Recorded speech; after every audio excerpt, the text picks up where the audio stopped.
কারাগারের ভিতর মৌলানা সাইদি সাহেবকে প্রস্তাব দিলেন, খুব জবরদস্ত আলেম, বাংলাদেশের সবাই চিনেন। বলতে উনাকে বলো জামাত ইসলাম যদি না করে তাহলে উনার পরে যা কিছু চলতেছে সবকিছু থেকে অব্যাহতি দেয়া হবে।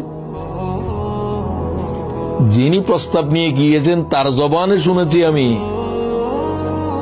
তাকে শুধু মৌলানা সাইদি বললেন, এই প্রস্তাব নিয়ে আপনি কি করে আমার কাছে এলেন?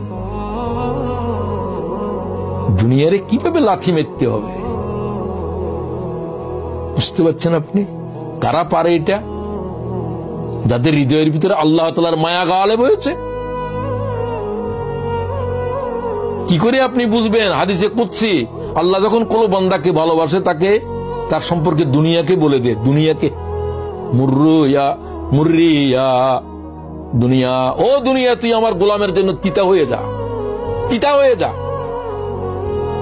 হাদিসে কুদসি।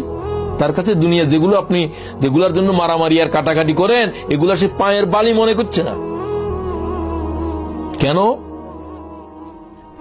দুনিয়াকেই আল্লাহ তাআলা বলে দিয়েছে তুই আমার গোলামের জন্য তিতা হয়ে যা।